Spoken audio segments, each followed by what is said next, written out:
Yeah. So if you remember, suppose I have a function like sum of array, right? It takes an array as input, and I said you have to pass the size of the array as a second argument. Okay. And whatever we want to do inside this function, we can do. Some of you asked, why can't we pass this size also along with the array? Can't I pass like this?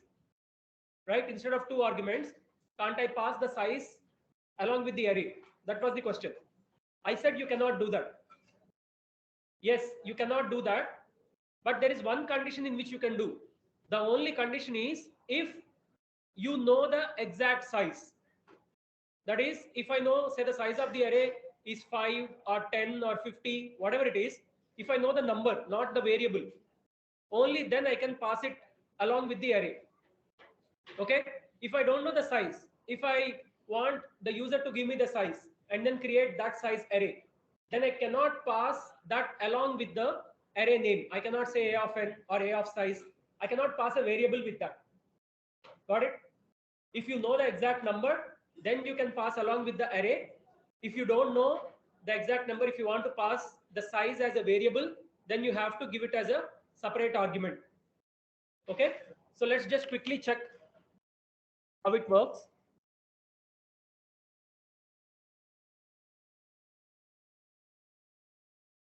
So suppose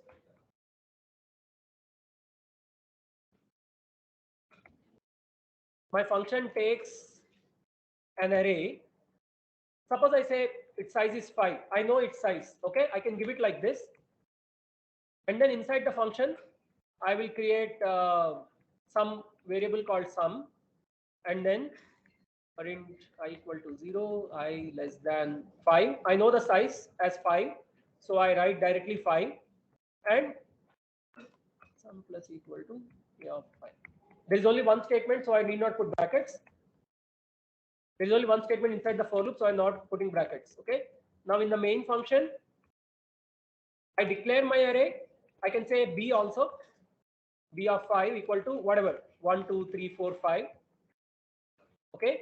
And now I directly call my function sum of array with b. Now here you don't put b of 5 again. You just need to give the array name. If you put b of 5, it will try to access fifth element of that array. Sixth element actually. Index 5 means sixth element, but there is no such element, and also it is expecting an array, not one element. Okay, array address. When you pass an array, it will give the address of the array. You will understand that when we get into pointers, but this is how it works. Okay, when you are calling the function, just give the name of the array. Fine. So the output should be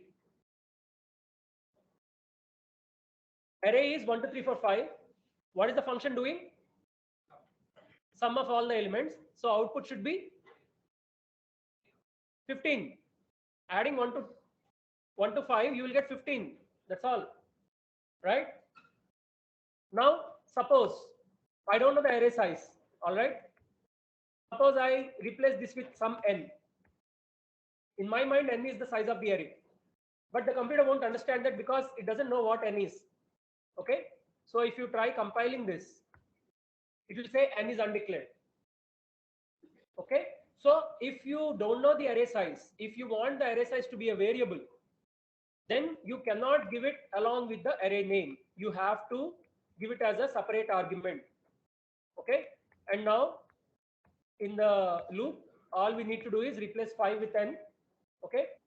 It will do the job. But in the main function, we need to change. Now I don't know n. I don't know what the elements of A are, or the B array name B are. I need to take both from the user. So even if you notice in your assignment, most of the problems, they are giving first the array size and then the elements in the array. Okay, because we are not dealing with a fixed size array. We are dealing with variable sized arrays. Different problems, different test cases are giving different size arrays. So there you have to take the array size as input. In that case, what do? First, you declare some int n, scan this n from the user, and then you declare an array with that size n. Okay, Now you don't know the elements beforehand, so you just declare and leave. Now you scan these elements also from the user. So you need to scan them in a loop because there is more than one element. You need to scan n elements, so write a loop for int I equal to 0, I less than n, I plus plus, scanf, percentage %b, ampersand, p of I. So you are scanning each element and placing it in b of 0, b of 1, and so on. Okay, that's it. Now your b is ready. You just give it as input to the function. All right. This scanning everything should be done in the main function. You need not worry about that. This main function code is there already. Okay. You assume whenever something is given as input to you, assume it is already scanned. So do not scan it again. Okay. Do not declare it again. Do not scan it again. It is already given to you. You just start working with it. So that's what we were doing in this function, right? Here I am assuming int array is given to me, its size is given to me. So I'm directly creating a loop for int I equal to 0, I less than n. And sum plus equal to a of I. I'm not saying, okay, give me the value of n, give me the value of values of a of I. No, I'm not doing that. I'm assuming those values are already filled. Those filled values are being given to me. So I will directly work with them. Okay, that is the difference. So any function, any input, when it is given as an argument, assume it is given with the value. When you call the function, you have to call with some value, right? So you are given the value. If you want to use a new variable which is not part of the arguments, then you declare it. Like here in sum equal to 0, this variable is not passed as an argument to the function. This is a temporary variable which I want to use in the function. So I create it. And I store something in it, I return it. That's it. Okay. So now this will work. Too few arguments. Yeah. Here I need to change the function call. What should I say? B comma 5. N. N can be anything. Okay.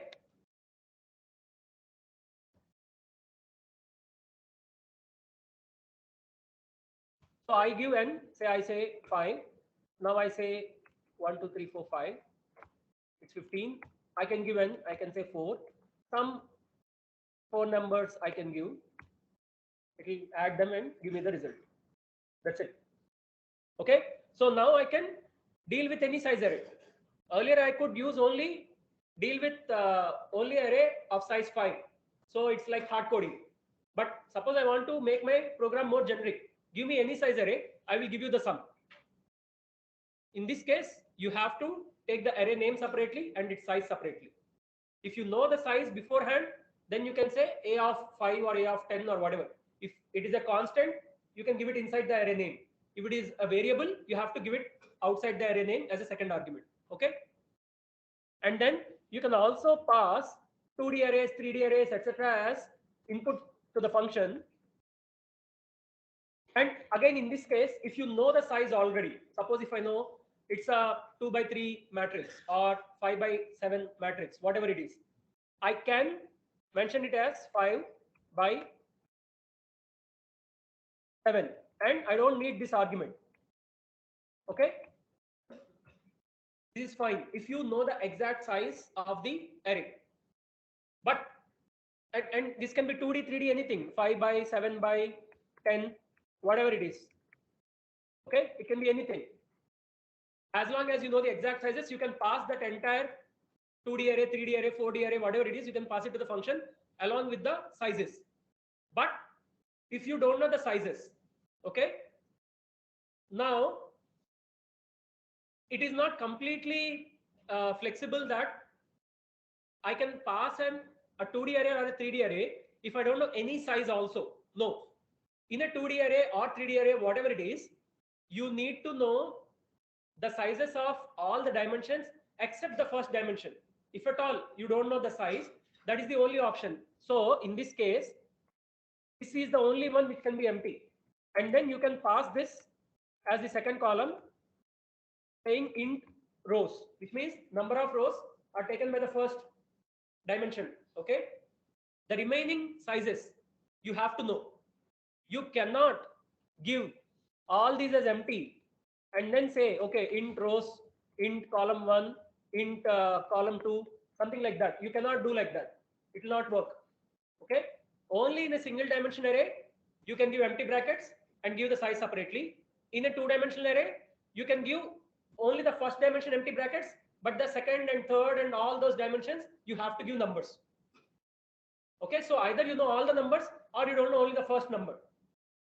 There cannot be a case where you don't know all the numbers, all the dimensions. Okay, in that case, we pass the array 2D, 3D, 4D arrays using pointers. You'll understand when we get into pointers. We have double pointer, triple pointer, and so on. So we will use them. Okay, but if you're directly passing the array, you have to know the number. If you don't know the number, the only lenience that is given to is you cannot know the first number. That much lenience is given. But from the second number, you have to know. That's it. If you don't know any of those, you have to pass a pointer. Okay. All right. Now, let us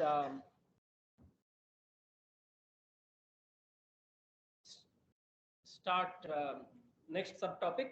So that is recursive functions.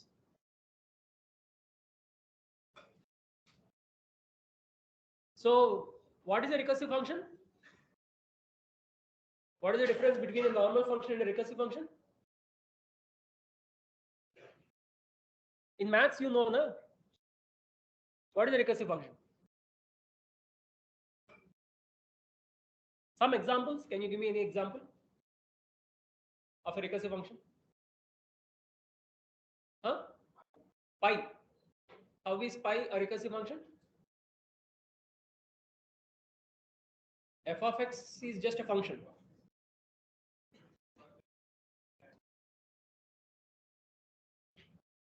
Okay, if we call f of x and so on, you're saying it's recursive. No, that is also not recursive. Instead of x, you are giving the function as input, but that is not recursion. You all know recursion, yeah? Huh? Yeah, someone said. Exactly. When a function calls itself, that is said to be a recursive function. Some examples? You know, in maths there are, huh?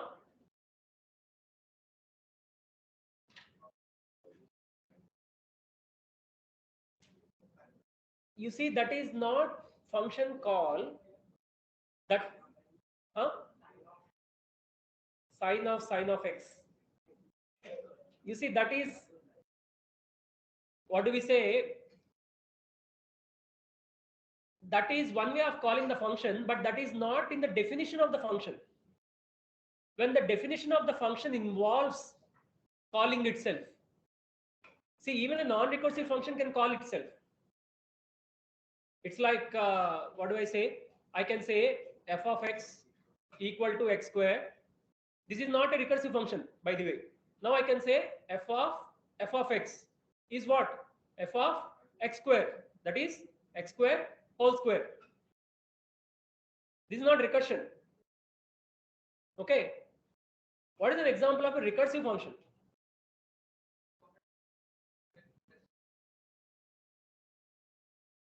Yeah, something like that. F of x equal to whatever, x square or something plus f of something. In the LHS and the RHS, f should be present. Some example?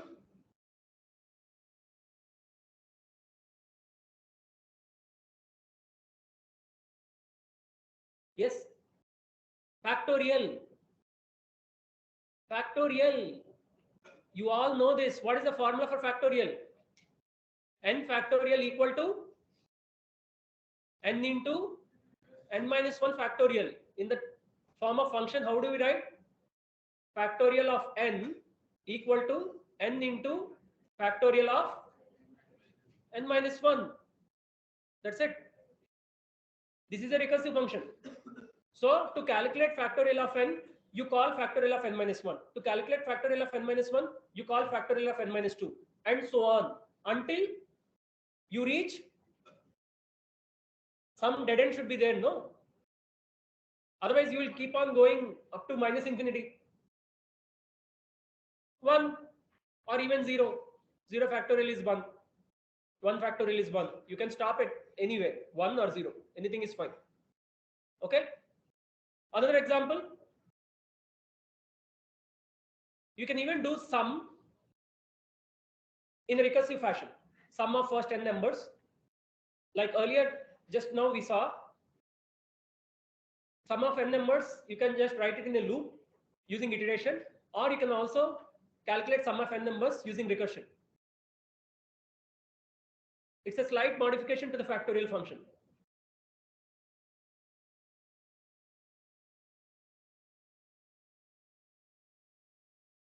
Sum of n numbers equal to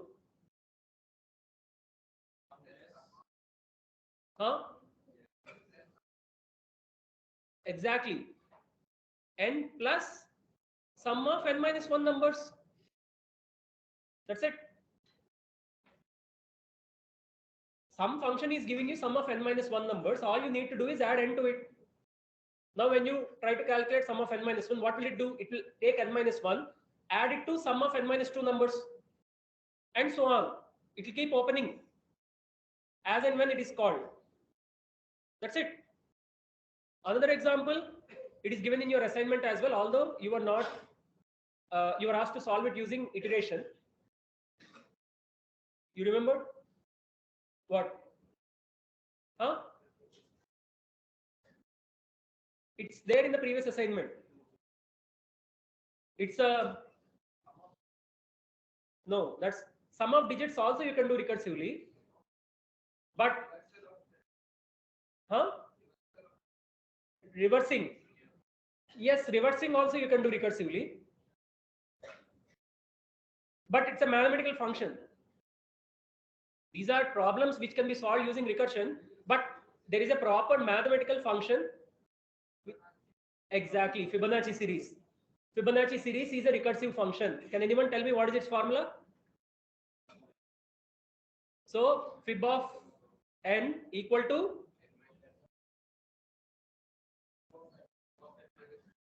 fib of n minus 1 plus fib of n minus 2. That's it. So any term in the series is a sum of the previous two terms. Okay. Now it doesn't matter whether you give this name or any name. What matters is the formula. Okay. You can call all of these f only. But by the nature of the formula, one f gives you factorial, another f gives you sum, another f gives you Fibonacci series. Okay. So I can call this also f of n equal to n into f of n minus 1, f of n equal to n plus f of n minus 1, f of n equal to f of n minus 1 plus f of n minus 2. Anything, you can use any name. Name doesn't matter. But you see the structure. In each cases, the right hand side structure is different. So that structure defines what kind of function it is. Is it factorial or sum series, or is it Fibonacci series, whatever it is. Okay. So now, what is the use of recursion in program? Usually our mind understands recursion easily. Okay. But again, recursion is difficult in one sense. It is easy in one sense. Like you can capture, when the formula is given to you, it is sort of easy to understand. But when you are asked to sort of break up the steps, you will find it difficult. Okay. Anyway, the advantage of recursion is you can convert any mathematical formula into a recursive code very easily. But if I ask you to convert this mathematical formula into an iterative code, you will find it slightly difficult. Like Fibonacci, like f of n equal to f of n minus 1 plus f of n minus 2. How do you convert it to iteration? You need to write a loop, and then you say, you know, for I goes from 2 to n, a of I equal to a of I minus 1 plus a of I minus 2. Right? Something like that. But you need to understand the looping. Okay. So that is one thing. But in recursive function, it's much easier to write. We will get into that. So what happens in recursive function, when you write a recursive function, you see, I mentioned everything is stored in RAM. All the variables and all the instructions, everything is stored in RAM. So suppose when you call like int main, when you open a program, it calls the main function. Okay. So it actually allocates some space for this program in the RAM. Okay. Now inside main, if I call some other function, say f of n, now this f of n, this function call will create another space in the RAM only, but it will allocate additional space in the RAM. So this is like a stack. Okay. When there is another function call inside this, maybe g of n, or if this function is calling itself, say f of n minus 1, there is again another stack created. Again, if I make another call f of n minus 2, again another stack is created. Okay. So why do we need a stack? Because every function call will create a new copy of that function variables, function instructions, and so on. Even when you say f of n, when f of n is calling f of n minus 1, this n minus 1 is the new n. So it's a new copy. So that function copy is different from the previous function copy. So for every call, it will create a new copy. Okay. So once this copies steps are all done, then this is closed or this is destroyed and it goes back to the caller function from the step where it was called. Okay. Suppose f of n minus 2 is called here. After this, some steps are there. Okay. When you say f of n minus 2, it comes here, performs the functions, comes back, and after f of n minus 2, whatever instructions are there, it executes them. Then this function is over. Now this stack is destroyed. It comes back to the caller function. Again, if any instructions are remaining here, it will execute them. And then this stack is destroyed. It will come back to the caller function. Okay. So recursion, it is actually more costly in terms of space and also time. It will take more time to do recursion and it will also take more space. It will take up a lot of space. Okay. But the only advantage of recursion is it is more intuitive. It is more easy to write. It is more easy to convert a mathematical function into a recursion. Okay. That is the main advantage of recursion. Iteration is not that intuitive. Every recursive function can be converted into iteration, but the reverse is not, but the converse need not be true. Okay. So let's look at some recursive functions. Recursive functions are basically functions only. The only thing is they are a bit confusing because they call themselves. That's the only thing. Okay. You can replace some iteration with recursion for most of the problems. For some problems you can't, but every recursion you can convert into iteration. Okay. So let's look at so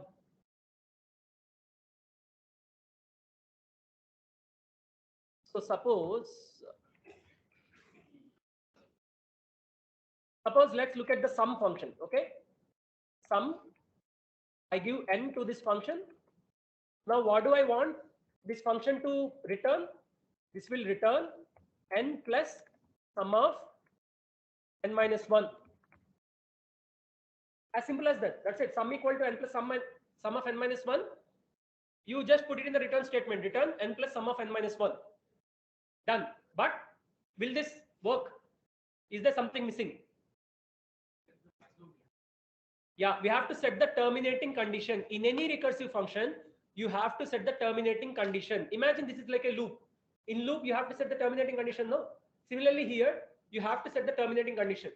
Otherwise, this will go on infinitely. Okay? So what is the terminating condition here?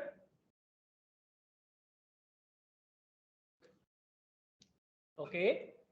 If n equal to 1, what do I do?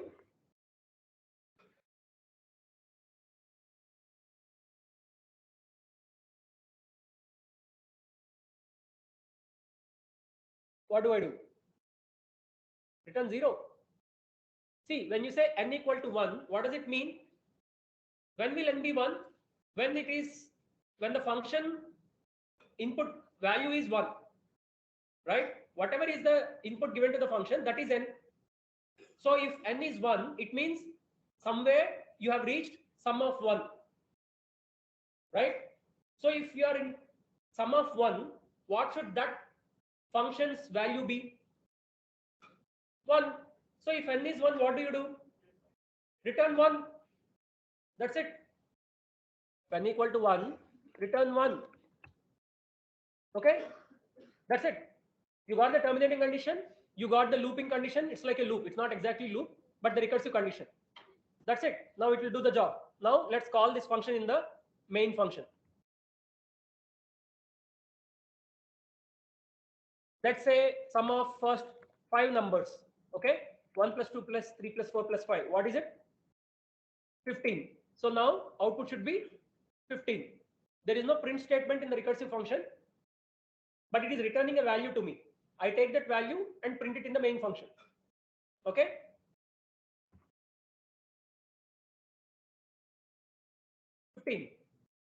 All right. What if I give, say, 100? Sum of first 100 numbers,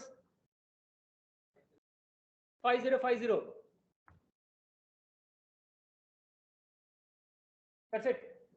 You see, it is not, there is no loop condition here. You are not using an iterator, I equal to 0, 1, 2, 3, 4, up to n. No, you are not doing that. But it is working like a loop. First, it's finding sum of 1, then sum of 2. So how is it working? Let me show it to you. Yeah. I will explain. So suppose I say sum of 5. Okay. What will this do? What is the statement? If n equal to 1, return 1. Here n is not 1. Next statement is return n plus sum of n minus 1. Okay. But before it returns, it has to calculate this value, no? So it will call sum of 4 will call 4 plus sum of 3. This will call 3 plus sum of 2. This will call 2 plus sum of 1. Now this will call 1 plus, sorry, this will not call. Now the moment it enters, it sees n is 1, so it returns 1. Okay, so the value of this function is 1. It returns 1 to this function. Okay, it's like you go inside, it says if n equal to 1, return 1. So this 1 is returned to this function. So the value of this function is 1. Now you go back, you backtrace. 2 plus 1, 3 is returned. So 3 is the value of this function. 3 plus 3, 6. 4 plus 6, 10. 5 plus 10, 15. So the value of this function is 15. So when you print sum of 5, it will print 15. Got it? So, like, did not set sum to 0 initially. No, I am not using a variable called sum. This is a function. You call it anything. Okay. I can say f of n equal to n plus f of n minus 1. I am initiating the terminating condition. When I say f of 1 equal to 1, that's it. That is like sum equal to 1 or sum equal to 0. That's all. Okay. Or I can stop at 1. When I say if n equal to 1, return 1, or I can stop at 0. When n equal to 0, return 0. That much I can do. It will go one more step. This will call 1 plus sum of 0. This value will be 0. So this is 1 plus 0. Again 1 will be returned to this. Anyway, you can stop at 1 or 0. It's up to you. But you understand what you should return. If I am stopping at 0, I should not return 1. If I am stopping at 1, I should not return 0. If I am stopping at 1, I should return 1. If I am stopping at 0, I should return 0. Okay? So it's up to you. Fine? Okay, let's do another quick, simple example. Let me use a function called reduce. So what this function does, it calls reduce n minus 1. Okay. Now what I want it to do is to print n minus 1, n minus 2, and so on until it reaches 0. Okay. Suppose if I give 5, I want it to print 5, 4, 3, 2, 1, 0. Okay. Now what do? I say print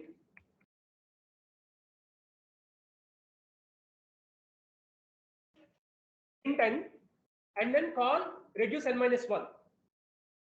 Okay, but again I need to give terminating condition here. Every recursive function you have to give terminating condition. Okay, so what is the terminating condition here? N equal to 1. Again, be careful. Why should you return 0 when n equal to 1? When n equal to 1, you are printing 1 and you are returning. See, first of all, this function actually it's not int. You don't need to return anything. You are just printing.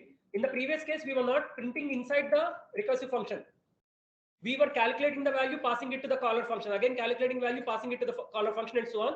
So that function will have a value. Finally, the outermost function will return a value that will be used by the main function, and main function is printing. Now, in this case, I am not printing once. Every step I want to print the number. Okay, that's it. That's all I want. I don't want to return anything. I don't know what to do with that return value. I just want to print. Okay, so every step I want to print. That's why I'm giving print statement inside the recursive function, not in the main. If I give in the main, it will print only once, right? So here I don't want to print in the main. I want to print in the recursive function, and I don't want to return anything. So my return type is void. Okay. Now, what is the terminating condition?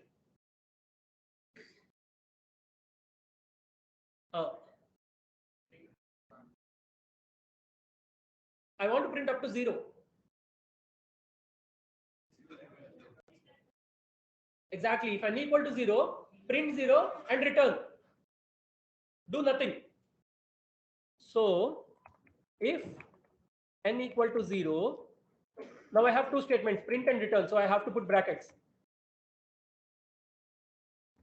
Print 0 with a new line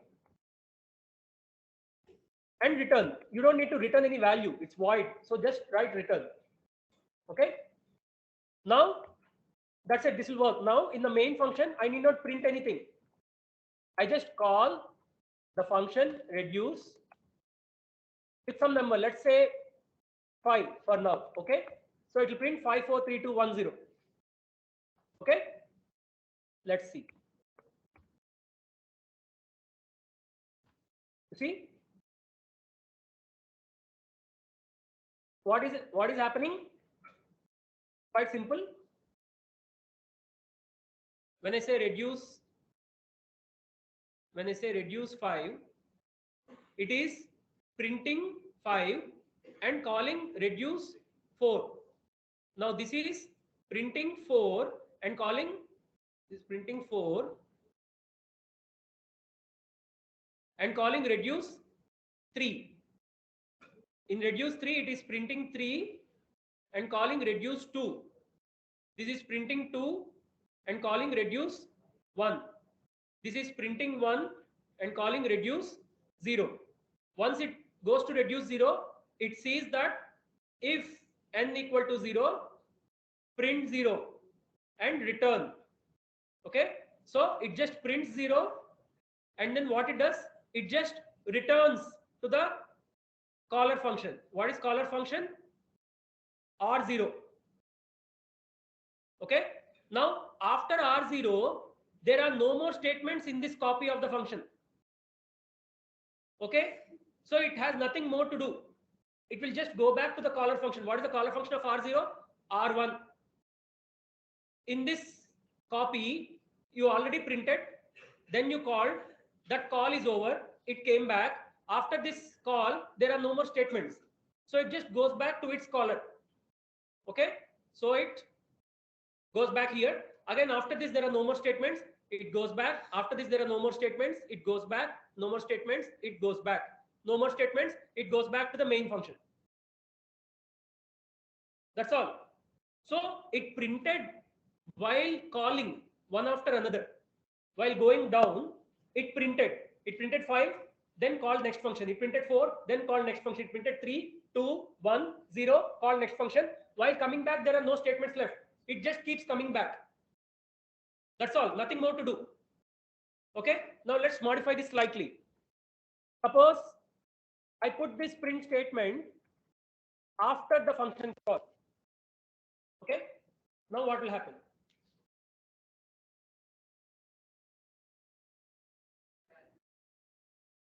End value? The last only one value. No, it will not print only the last value.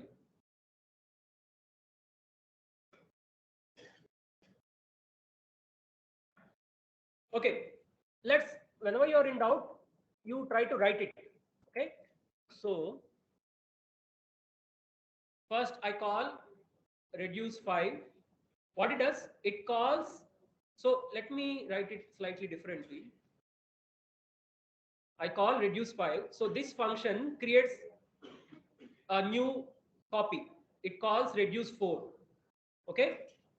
Now there are statements like print 5 here. Okay.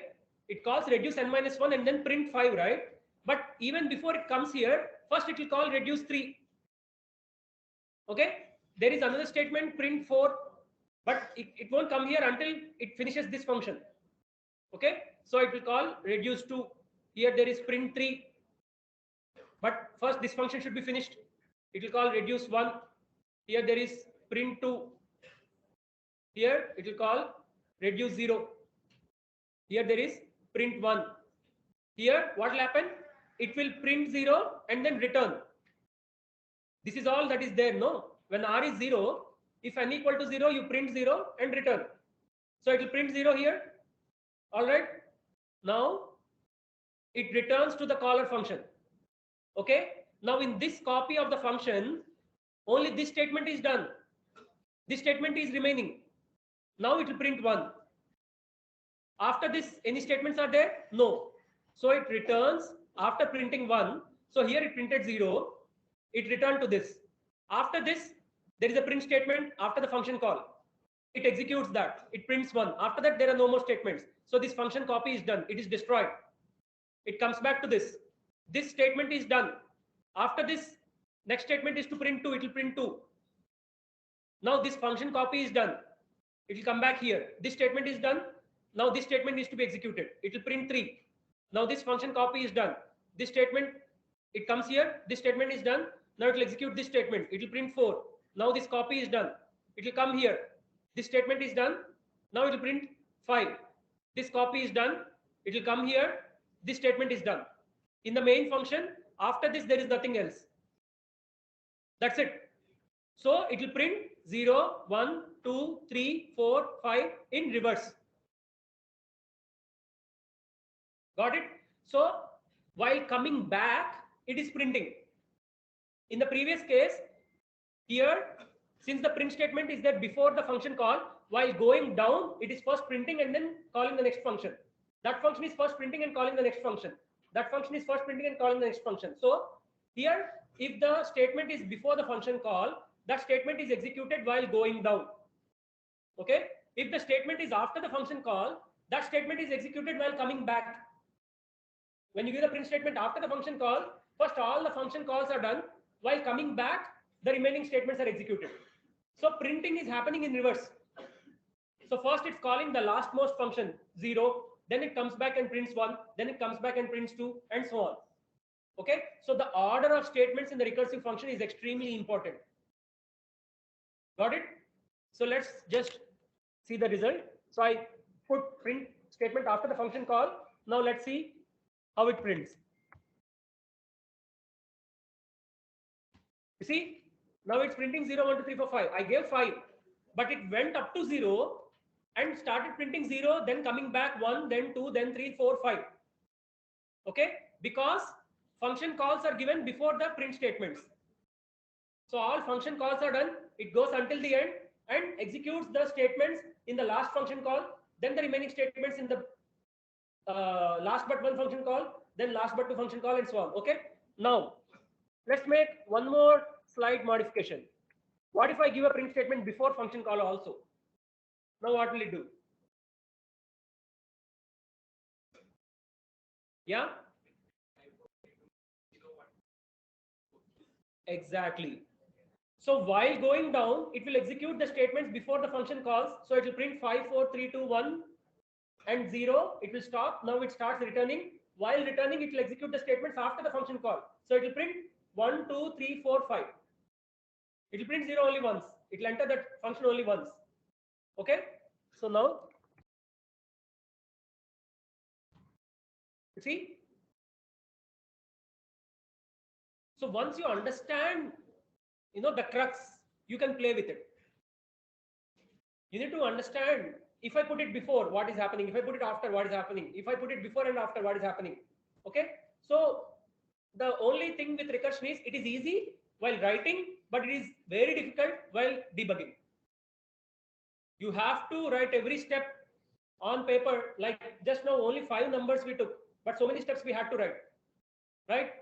So you don't know where the mistake is happening. You have to actually go through the steps. That is the only problem with recursion, but it will make your life very easy if you understand it. Okay, so you can use recursion. So this is like looping. No, I started with 5, I printed from 5 to 0 in the first case. Okay, then just by changing the statement order, I printed from 0 to 5 in the second example. Now by putting a statement before and after the function call, I printed from 5 to 0 and then 1 to 5. This is like looping. I go from 5 to 0 or 0 to 5 or both, right? So the function is doing the job of looping. You don't need any for loop, while loop here. Okay, understand that. It returns 2 zeros. Because it entered that only once. It entered that function only once. It is not entering twice.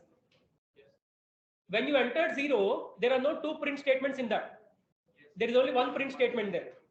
So in that function call, there is only 1 print statement. It printed that, came back. But when it was in 1, there was a print statement before you called 0. There is a print statement after you called 0. So it printed 1 before calling 0. It printed 1 after calling 0. When it came back. Yes. Yeah. Okay. Done. Clear. You can use recursion to do many such things. You can use recursion to reverse digits of a number. You can use recursion to print things in reverse. You can, many things. You can play with it. Got it? You can go in upward, in left to right direction or right to left direction, just by changing the order of statements. Okay. So Fibonacci series, this sum or factorial, all these things you can play with. Okay. Fine. Now, the next thing, I'll just quickly cover. I mean, we already touched upon this thing, but we'll look at some examples today. Scope of a variable. I already told you about local scope and global scope. So what is local scope? Suppose there is some int main. I said anything which is put in curly braces is a block. Okay. If a variable is declared inside this block, that variable is visible only within this block. Okay. Suppose I say int I equal to 5. And now I say print I. Suppose here I say int I equal to 10. And here I say print I. What will the output be? What will this print? Why, Aaron? It will print 5. What will this print? 10. This I is not visible in this place. This I is not visible inside this block. Okay. But suppose I don't say int. I just say I equal to 5. Now this will print 5. What will this print? No. This will also print 5. Because this I is continuation of this I.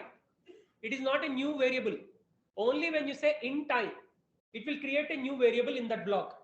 If you don't say int I, it means it assumes that it is declared somewhere, so it looks outside the block. It is declared outside the block, it uses that I. So whatever change is made to that I inside this block will be visible elsewhere. Because now this I is coming from outside, its scope is not limited to this block. So its changes will also be visible outside. All right? Got it? Quite simple. It makes a huge difference if you say int I here or just I here. If you say int I, it will treat it as a new variable, new, entirely different variable. Okay. But if you just say I, it will look for its copy elsewhere. It is a continuation of variable which is declared outside. Okay, as simple as that. But if you don't give I equal to, you don't declare I here, and you say int I equal to 5, print I, it will print 5 here, but here it doesn't know what I is. This I is over in this block. Outside it is not visible. So it will say error. Right? That's all. You should have an I corresponding to this print statement, to this I also in the outside block. Okay, so let's just quickly, another thing, global variable, I can say int I equal to 7, something here. But if I have all these statements, what will it print? This int I equal to 10 will override this 7, this I, and this int I equal to 5 will override both these. So this inner print statement will see only this I, it will print 5. This print statement will see only this I, it will print 10. Okay. And but if I want this I to be visible, I should not put any int here. Okay. So if I don't put int I here, I just directly start using I. When I say I equal to 10, which means this I is overridden with the value 10. And here when I say I equal to 5, this I or this I, both are same. They are overridden with the value 5. So when you print I here, it will be 5. When you print I here, that will also be 5. Got it? So let's look at some examples. So what is the output of this program?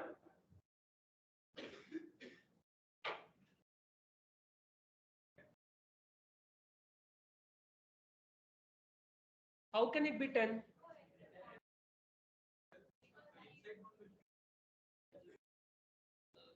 You see, this is not like Python. It first prints and then checks for error. Any error, it says error. Okay, so it will not even print. It will say error because for this statement, there is no I visible. This I is visible only in this portion. It is not visible to this print statement. So it will say, I don't know what I is. You didn't declare it. It will say error. Okay, so let's execute. Error. I is undeclared. Okay. Next one. What about this?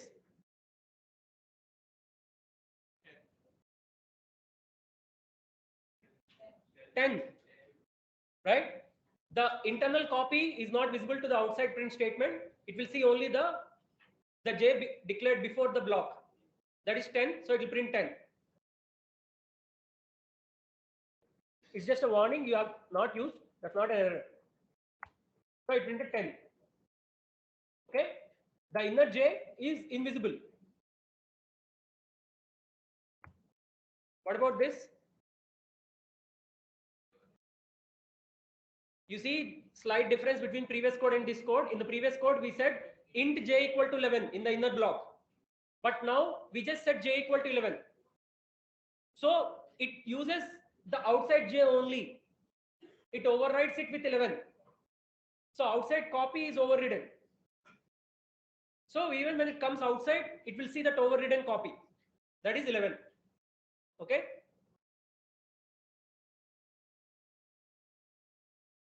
Okay. Printed 11. What about this?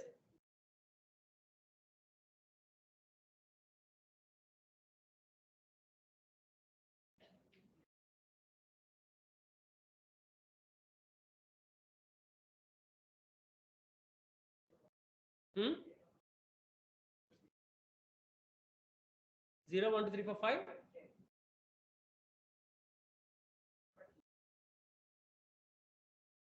Zero, 1, 2, 3, 4, 5, 2 times, huh? Huh? There is no open bracket for for, so when the first statement is written. Exactly. This is not Python where just by indentation it knows which statements are inside what. If you don't put brackets, it will take only the first statement.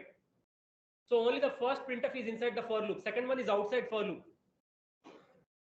So only the for loop I is visible to the first print statement. The I before the for loop is visible to the second print statement. Okay. So The first print statement will print 0 to 5. The second print statement will print 10. Okay?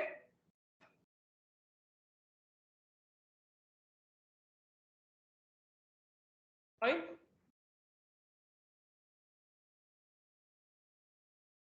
What about this? Should I increase?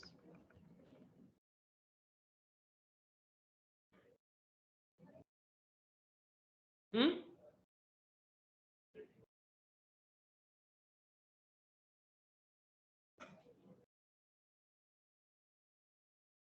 Here the question is, the I in the while condition, what is it related to? The previous I or the next I?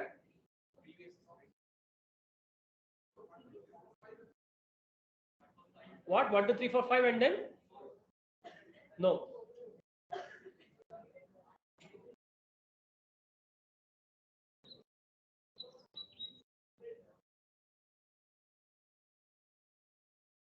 No.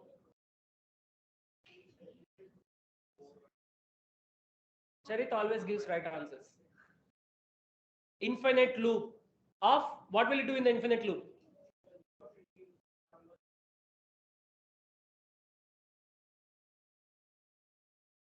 It keeps on printing what? Local I what? No.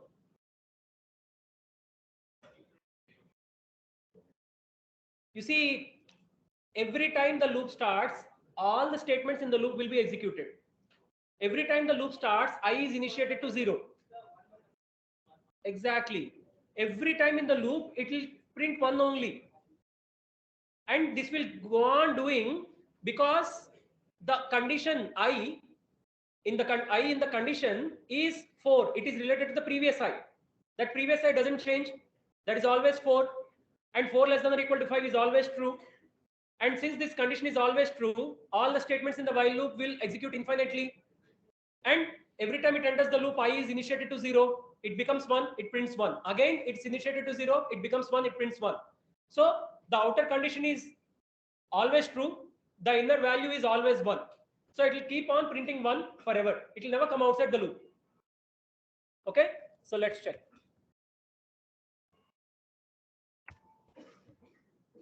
Printing forever. Okay? Understood? See, this I is related to this I. This I is 4. Its value is not changing.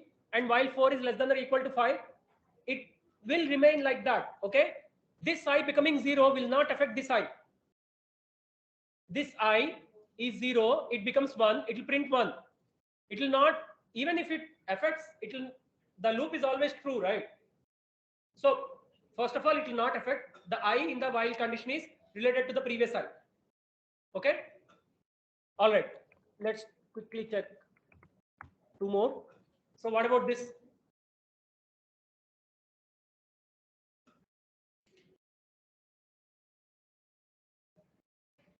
Oh, I actually removed it. What about this? Huh?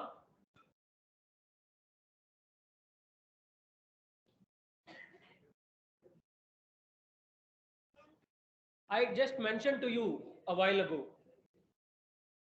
If you are given something as an argument, assume it is given to you, even along with the value. You can update the value if you want, but assume that variable is given to you. So if you try declaring that variable again, what will happen? See, suppose in main, you said int I equal to something. Again, you said int I equal to something. What will happen? It will not override. It will give error. You're trying to declare the variable twice. Okay. So this will actually give you an error because you are already using I in the argument and then you're trying to declare that I again. Okay. So what you have to do, you remove this int. You are already given I is declared somewhere. Now you can play with it. You can use it. Now what will it do? What is the output? 4 and 10. Now no error. It gave the output. Okay. Final. Yeah. Final one.